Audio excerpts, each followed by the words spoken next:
Hi, friends. Hello, the world. Welcome to this episode of Tools for Transitioning Humanitarians.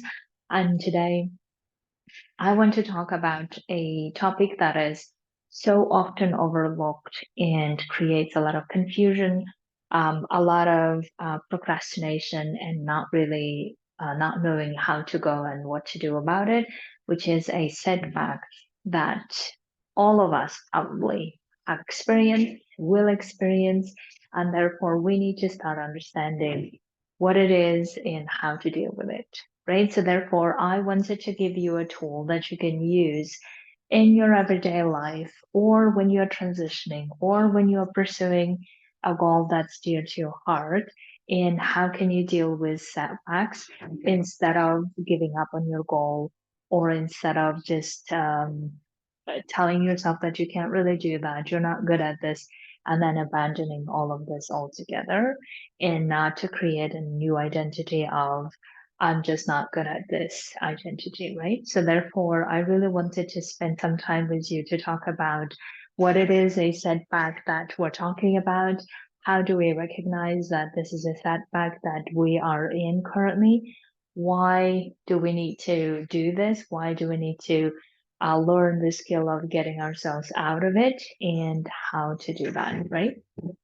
So I apologize for some of the noise from the corridor. I am afraid there's nothing I can do about that.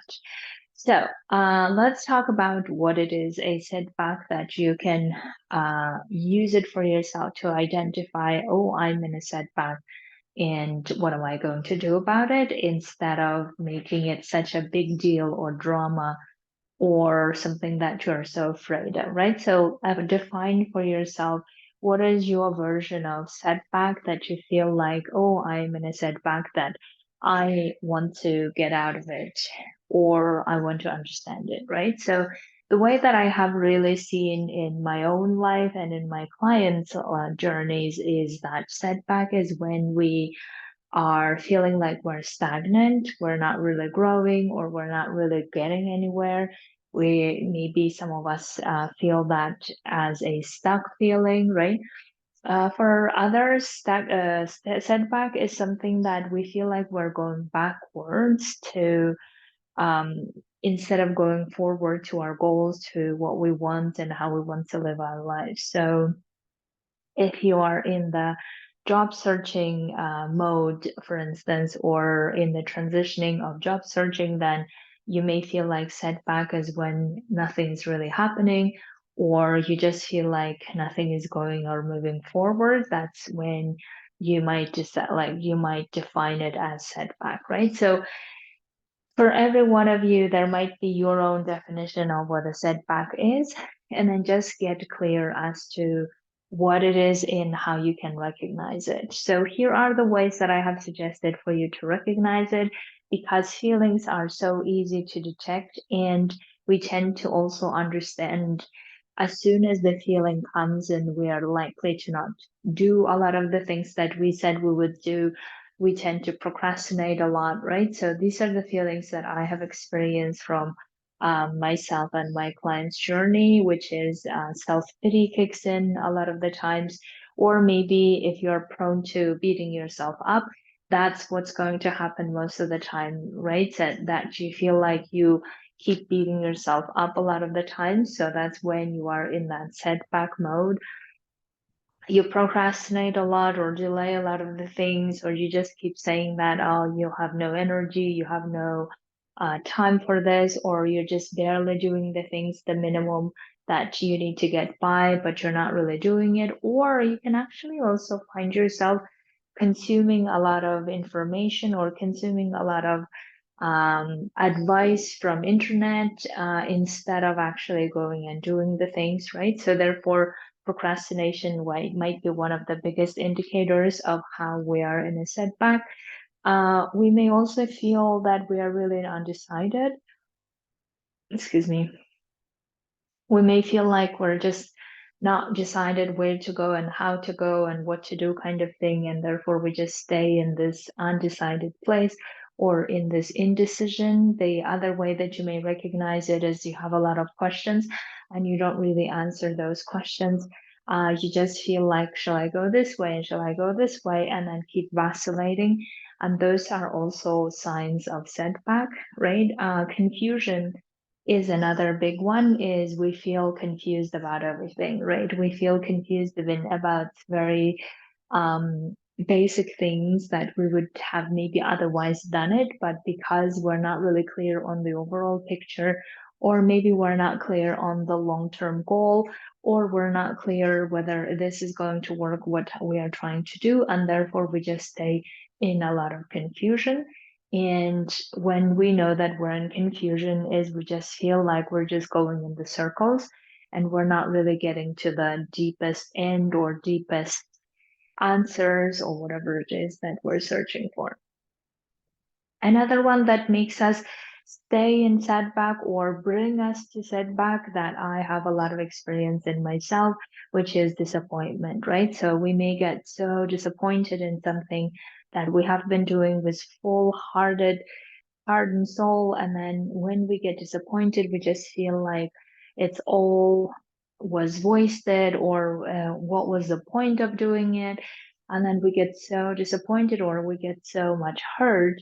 And therefore, that hurt feeling or that disappointed feeling keep affecting us into the other areas or into our pursuing our goals, and therefore we feel like we're in setbacks, right? So therefore, identify for yourself what is the go-to emotions that you usually have when you are feeling like you're not really progressing in your journey of getting to where you want to, and those feelings will help you identify also what are the thoughts behind them, or what are the beliefs behind them that keep you in that setback mode. Now, let us get to understanding why we need to learn the skill of getting ourselves out of setback, why it is necessary, in case you haven't really had a clear idea, except, oh, I just want to feel good about it, right? Because obviously we all human beings want to feel good. We don't want to feel bad, and we don't want to feel disappointed.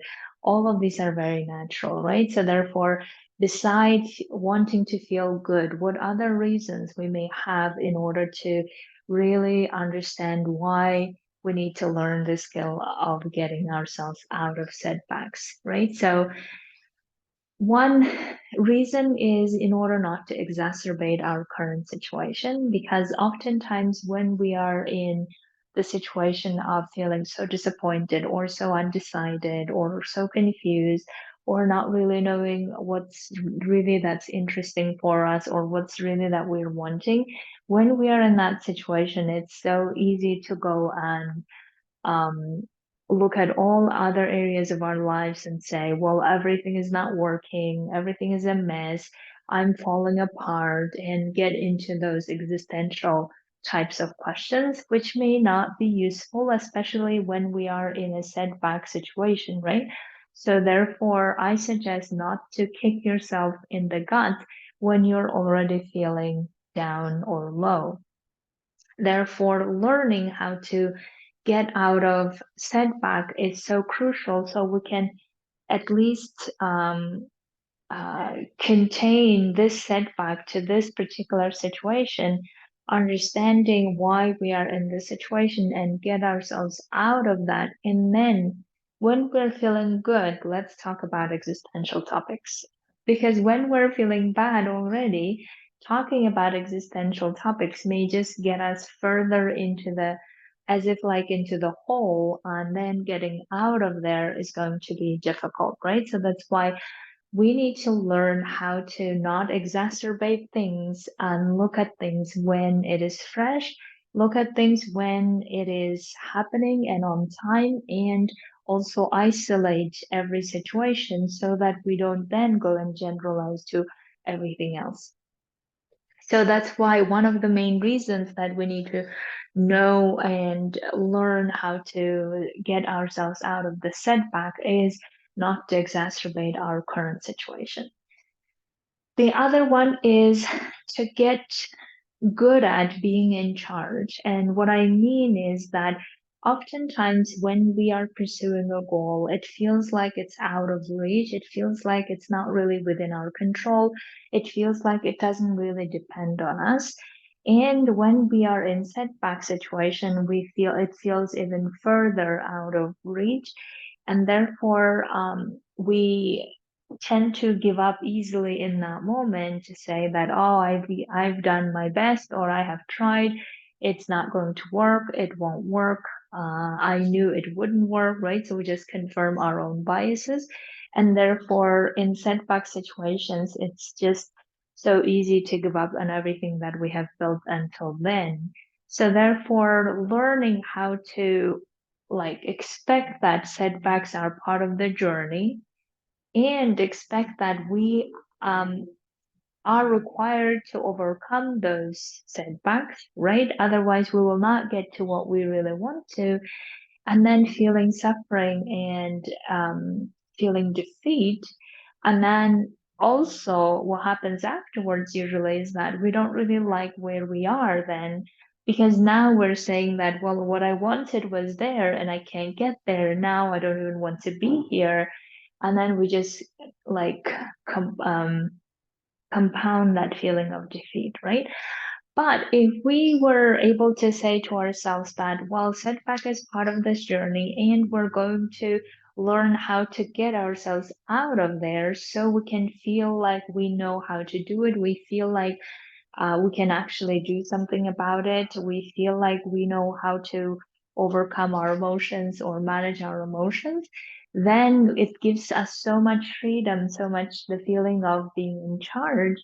So then next time we are in setback, we are not really afraid of it and we know how to do it and how to um, address it or how to go about it instead of just like, oh my God, last time I tried to pursue this goal, it was so disastrous, or I felt so bad. I had so much pressure. I didn't know what to do.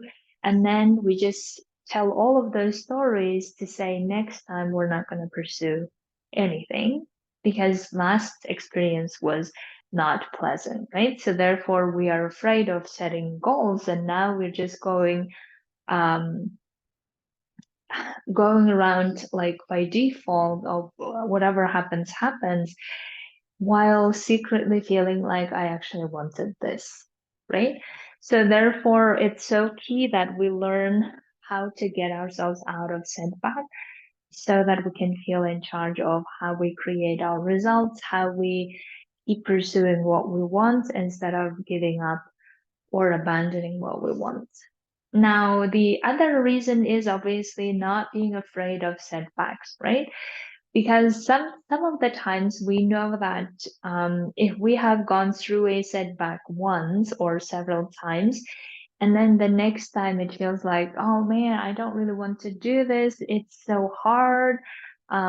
It takes so much out of me, and I just want to just stay in whatever I am because if I'm going to go to the next thing, now it's going to be another one, and I don't really want to deal with it, right? So therefore, we become so afraid of them.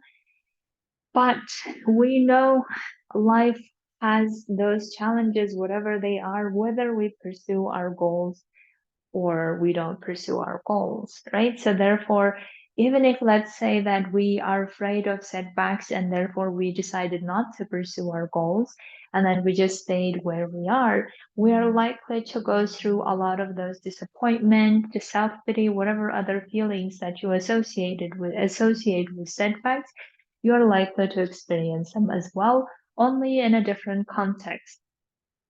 So since we know how life works in that way, then the invitation that I extend to you is why not keep pursuing the goal that matters to us, right? Or transitioning that matters to us, because at least after that transitioning, we're likely to get to somewhere we want to or close to it instead of trying to make the best out of where we don't want to be.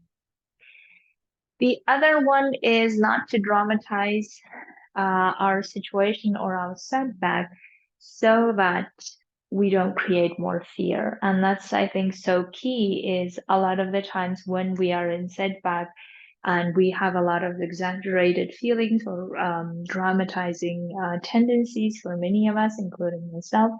And therefore, we tend to then generate more fear that then becomes so much of the ruling power. It becomes so powerful, the fear, and therefore it feels like we can't really overcome that fear, right? So then we're not going to even pursue that because now we have made it so much of a big deal in our head. Then pursuing transitioning or whatever we want becomes almost impossible to do it. And therefore, if we actually know that we have the ability to overcome our setbacks, then we're likely not to make it so dramatic as we may otherwise tend to do, and therefore also reduce our fear to the minimum as much as possible. And the last bit, which is definitely one of the important parts of why we need to learn the skill, is so that we don't withhold ourselves, so that we don't hide from our goals, so that we don't hide from our growth opportunities, so that we don't hold ourselves small, so that, or we contain ourselves small so that we don't deal with those emotions, right? So therefore, as soon as we know how to get ourselves out of setbacks, then we feel like, well, the world is an oyster, right? So we can go and do anything we want to because we're not really afraid of all of those emotions associated with setbacks. So I hope that I have explained to you extensively why we need to learn the skill. And now let's get to learning the skill. And this is where we talk about how to get yourself out of setbacks. So now remember, first you have defined what it is, right? You have also identified certain feelings associated with that setback. And then what we want to now do is create a protocol of when that setback happens. And that protocol sounds maybe too formal or too artificial or too unnatural for many of you, which I understand. But you don't even need to formalize it or do it in any fancy way. It's just important that you, for yourself, understand how you behave when you are going through setbacks, right? That's really what a protocol is. Protocol is these are the things that I know I will follow when I am in that place that I don't really want to be. So these are the suggestions that I have for you in terms of what could go into the protocol that I have seen works with my clients. It works with me as well. So first, processing of the emotions around setback, which is a necessary part so that we can get to see the light at the end of the tunnel, basically, right? Because when we are in setback, it sounds like we are in a hole, or it sounds like we're in a place that it's so difficult to get out of, or maybe we won't be able to for some time. Therefore, we tend to prolong it more than necessary, right? So therefore, it's important that as soon as we notice that we might be in that setback, whatever our emotions are telling us that might be the case, right? Then you need to start processing it whenever you have time, ideally as fresh as possible. And then as soon as process, meaning feeling them, allowing them, and observing them, as soon as you do that, then they start dissolving or dissipating. And then you start making decisions around what are you going to do about those feelings, right? So about disappointment, about self-pity, or you can also decide what to do next after having gone through those emotions. Or you can also get curious and understand what actually makes you in the setback, what puts you in setback mode, and how do you recognize those thought patterns, and then how do you get yourself out of them. So one of the ways to understand setback is you can journal about, okay, these are the feelings that I'm experiencing currently. For instance, let's say that you are in transition and you have tried to find a new job and you have received several rejection letters at the same time. and you have a lot of emotions come up as to feeling defeated, drained, disappointed, all of those things. And then when you look at the thoughts behind them, probably something like, it's all not working, I'm not getting anywhere, I shouldn't have done this, or all of those thoughts, right? So then you know that next time when you are in setback, likely the same thoughts will be there for you. So now you can start taking like leverage or control over those thoughts, because now you understand what those usual thought patterns that come up when you go through this, right? And then once you understand them, then you decide, what do you want to do with them? How do you want to think about this? How do you want to think about the rejection? How do you want to think about yourself, no matter how many rejections you get, right? So you can start understanding and like shifting your mindset from feeling defeated to feeling in charge or empowered, that you're going to do this anyway, you're going to get to the other side anyway, because of these reasons, whatever those reasons are. So you can, like, every time you are in setback, you can get yourself to feeling shifting from one mood, from one emotional state to another, right?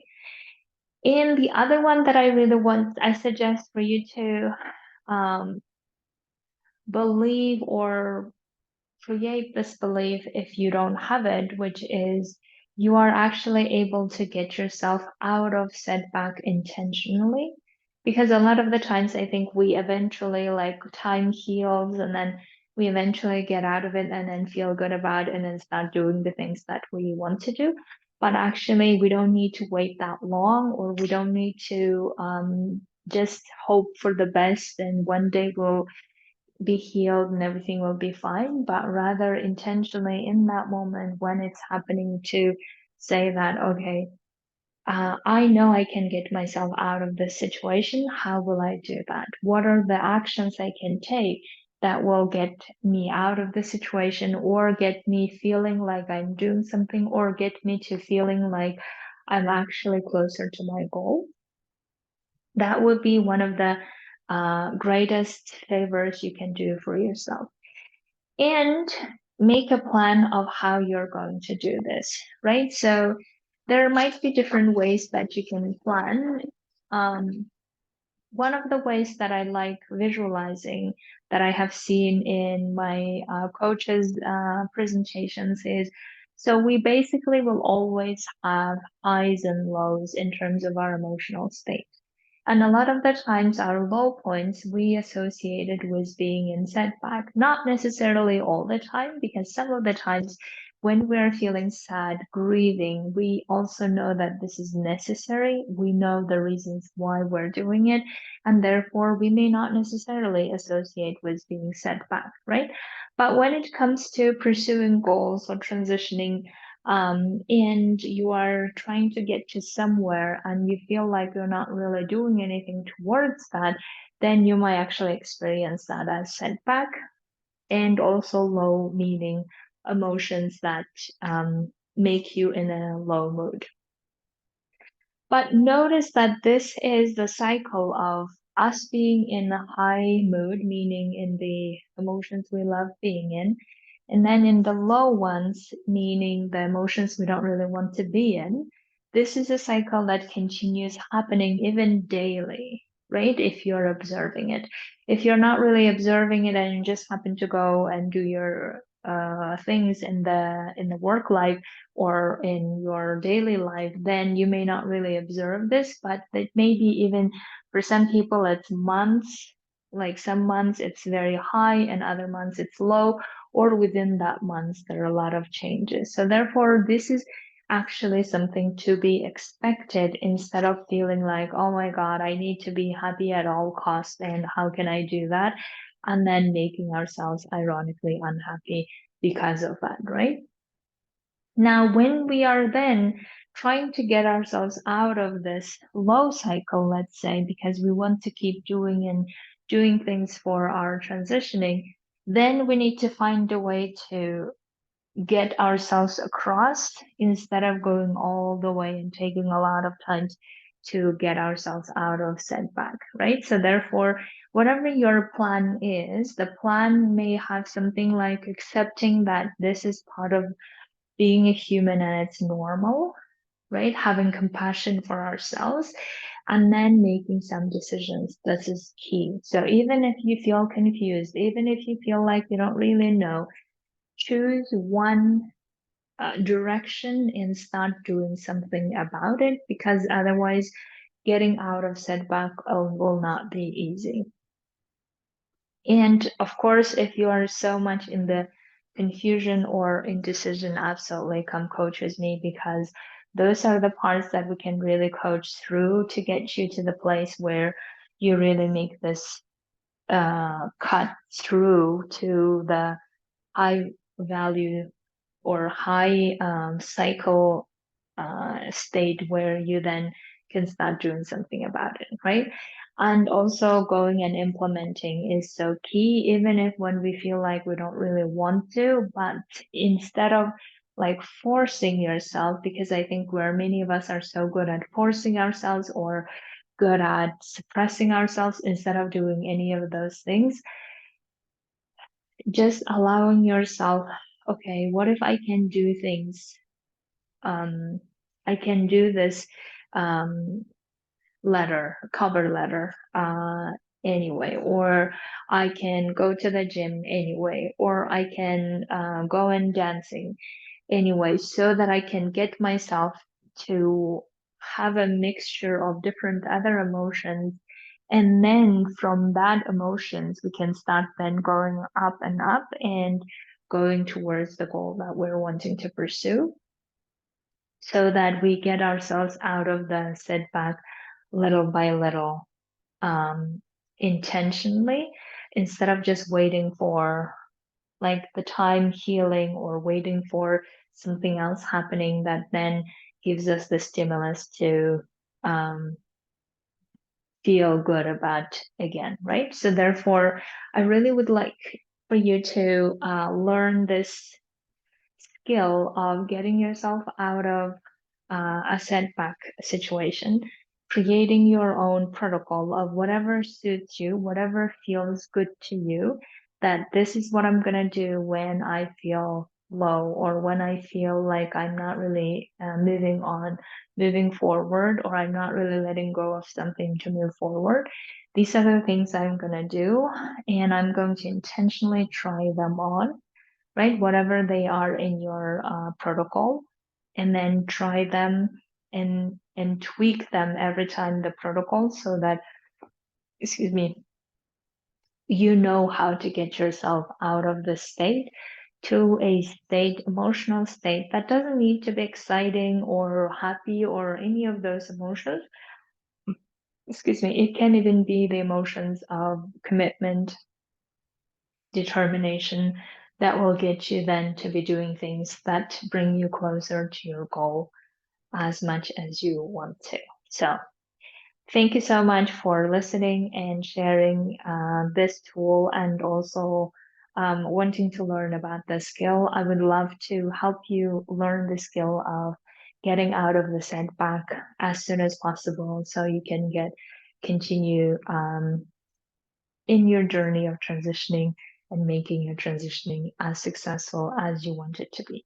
So um, email me, message me, whichever the way you like, on social media.